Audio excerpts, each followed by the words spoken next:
What's up, everybody, and today we're going to be looking at DreamScape, a roguelite-inspired ARPG with modernized hack-and-slash combat about lucid dreaming. Warp the dreamscape around you to battle the inner demons that live in a young woman's subconscious.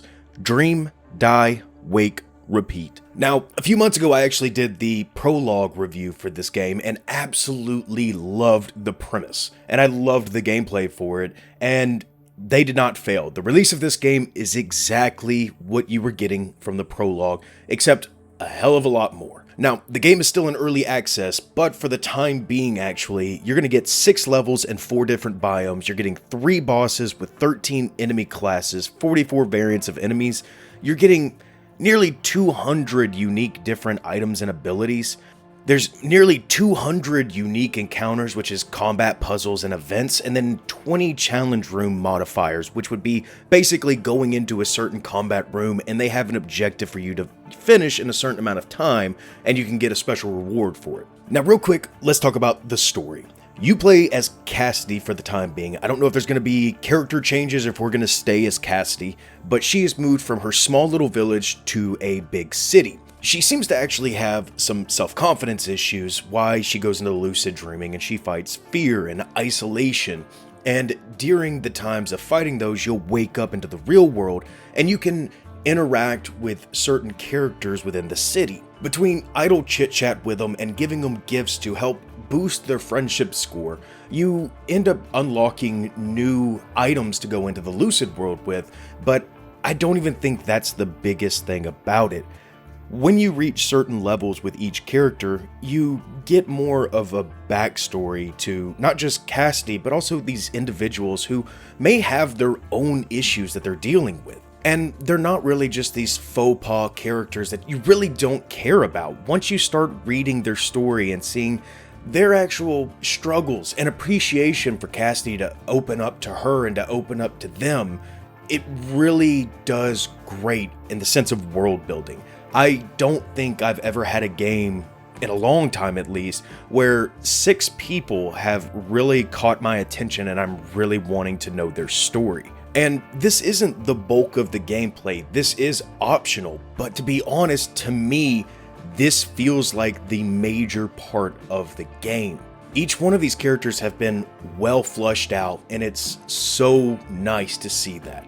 Okay, so let's jump into the combat gameplay. Of course, it's going to be an asymmetric style fighting, but with each individual instance that you jump in, your roguelite comes in because you are randomly generized into a new map. And with 200 different types of equipment and items that you can actually pick up, almost every single playthrough is going to have a little bit of a change in variety.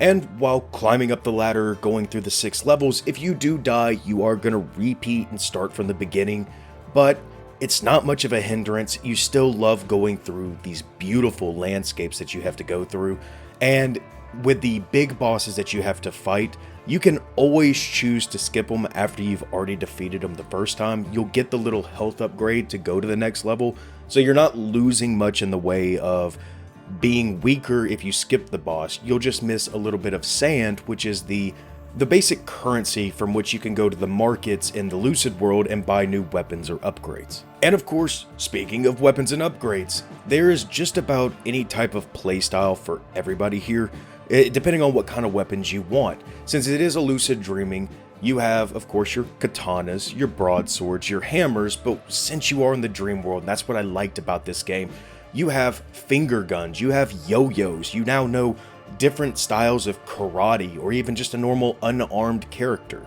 There's a lot of selection, and a lot of the weapons play differently to their combo style, so you can always find something that you feel more comfortable with. And my favorite thing to talk about, and last but not least, art and music. The art style of this game is beautiful. I love going through the snowy areas, the mountainous areas, even actually going through the cityscapes with its dark, grimy look with the shines of the neon light.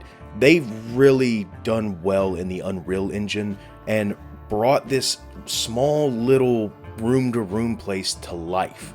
And they backed it up exactly perfectly with the music style. There's a nice, soft little piano music and a wonderful combat soundtrack that goes through that just, again, always sucks me into the world when the music is done right, and this one does it beautifully. So if you are a roguelite person that loves these type of games, I would highly recommend this game to you, and a lot of other people are just in love with this game. And if you're looking for just a game that's got wonderful characters and, you know, a really good story and good writing to it, I would recommend this game also. The game is $20, and I've already put almost 4.5 hours in it and haven't even gotten close to beating the game completely yet. So it's definitely worth the money. So I'm going to leave the link down below in the description. I want to thank you guys for watching this video all the way through. It means a lot to me. If you liked the video, leave a like. It lets us know if we're doing something right. And if you haven't already subscribed, go ahead and subscribe. I'm looking at a whole bunch of games this week, so you're going to see a lot new indie games that you may have missed.